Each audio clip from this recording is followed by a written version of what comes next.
second conversation that we're going to have is with regards to STP. Now, investing a lump sum can be, intimidating, and especially when markets are volatile or valuations look stretched.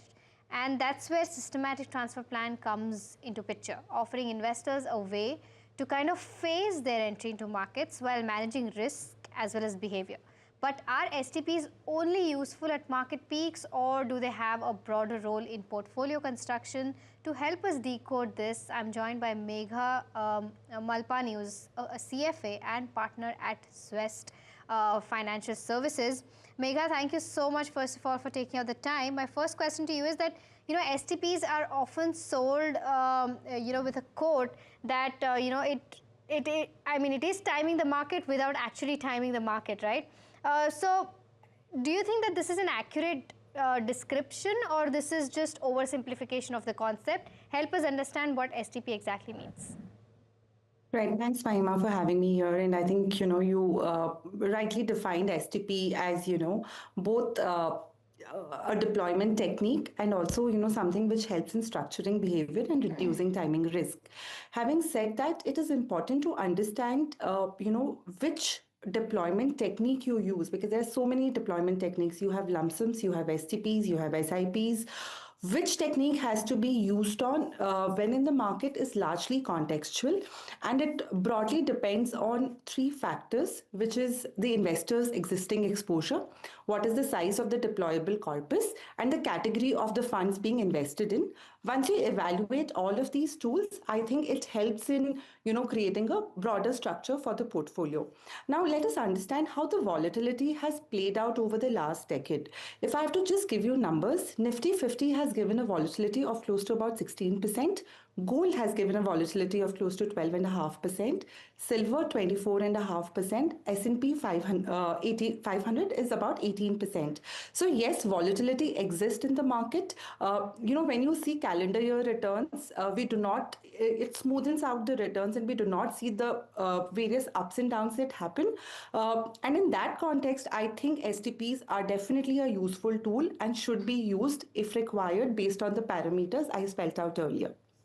Okay. So then, Megha, what exactly is the purpose of STP, right? I'm just trying to understand as to what problem or risks does it solve for you? Is it the volatility risk? Is it the behavior risk?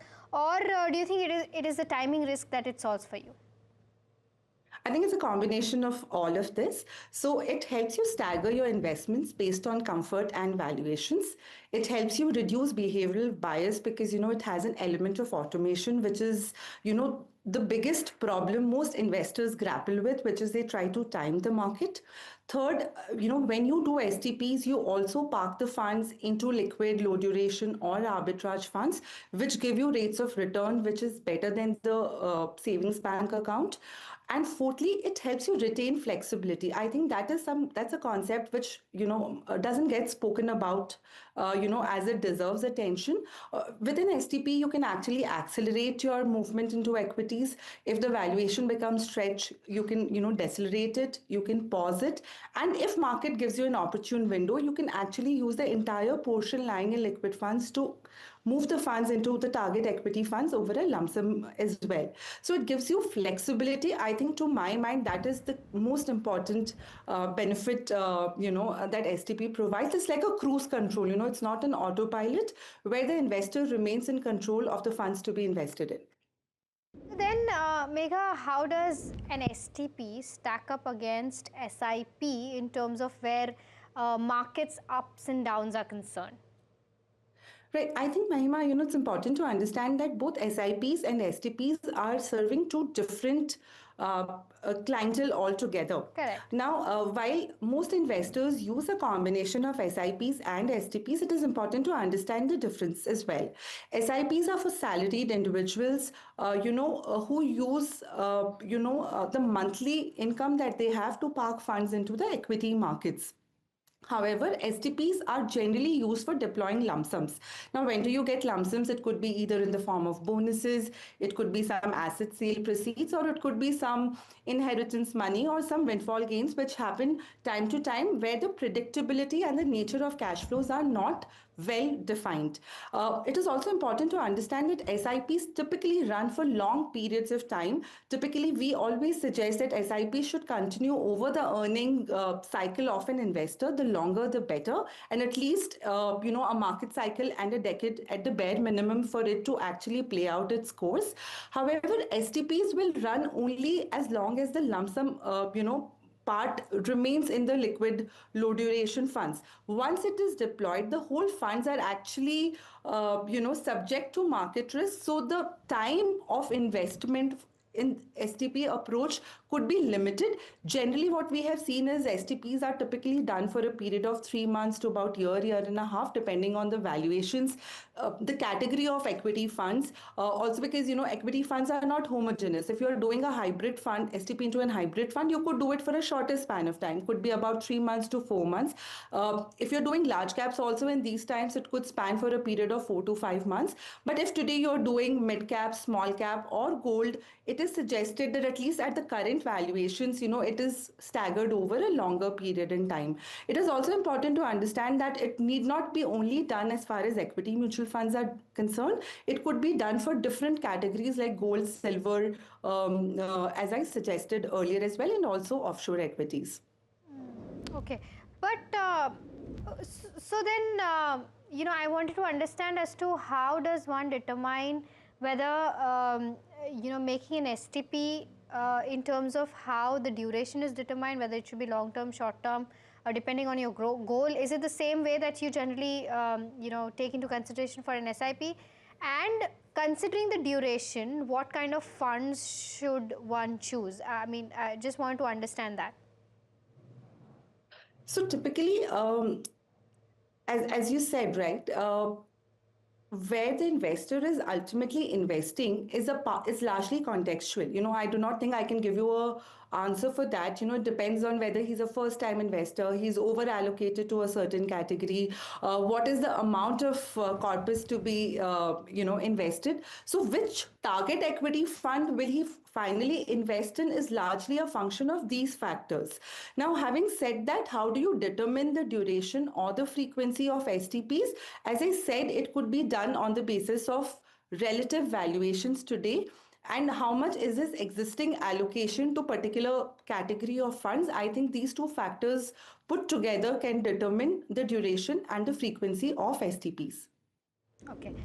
So then, Megha, what are risk investors often ignoring in STPs? Is it the taxation? Is it the opportunity cost? What is it that they're missing? The mistakes that they generally make and how to overcome that?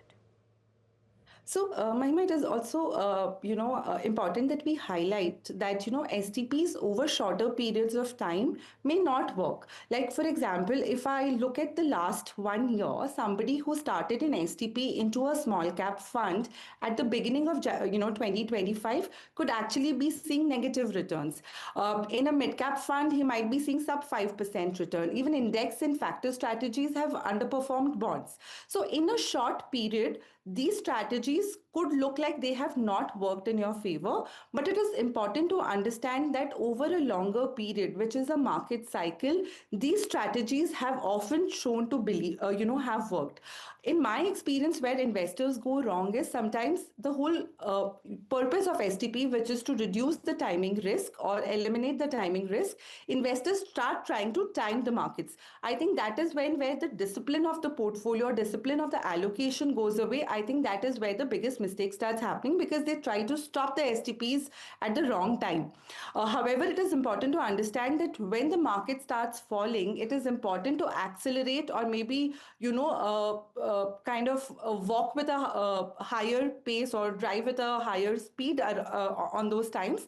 But that is where we see that some investors typically tend to lose control, and that is where mistakes happen. It is also important to understand that the tax liabilities also arise when you're kind of parking the funds into liquid low duration or arbitrage funds. So that is some things, some investors, at least in my experience, they are not well aware when they have been introduced to the concept for the first time. Megha, one last question. You mentioned that somebody who would have gone ahead and invested in small caps in the start of 2025 would be probably sitting on negative returns right now, right? So because we're seeing that sentimentally markets are not turning positive, there's still an overhang of the US-India trade deal, and that is why we can expect that 2026 could also be equally volatile, right? So somebody who's planning STP right now, what should he or she do? I think this makes an opportune sense to use STP and not go through the lump sum route, because when you have periods of volatility, these staggered investments actually work the best during those times. I understand that we're kind of standing on a large geopolitical risk at this point in time, pertaining to the wars, pertaining to the tariffs, and they don't seem to have a closure anytime soon. And in such times, it makes a case in point to stagger the investments and use any market or correction as an opportunity to top up equity investments. Having said that, I think also investors have to be mindful of resetting return expectations as far as this year is concerned. While there are a lot of predictions that happen, but the ultimate fact is nobody knows what is going to happen in the short term. As far as your long term vision of investing is in place, I think you should be good, and 1 or 2 bad years don't make too much of a difference. These should just be used as tactical opportunities in the market. Okay, all right. Megha, thank you so much for giving us those insights. I'm sure somebody who's watched this has understood the entire concept of STP. So thank you so much for taking out the time and speaking with us at NDTV Profit. Thank you. All right, viewers, we're completely out of time on this edition of Your Money Matters. I hope this episode, helps you understand SWP as well as STP. But do stay tuned. More news and updates on the other side.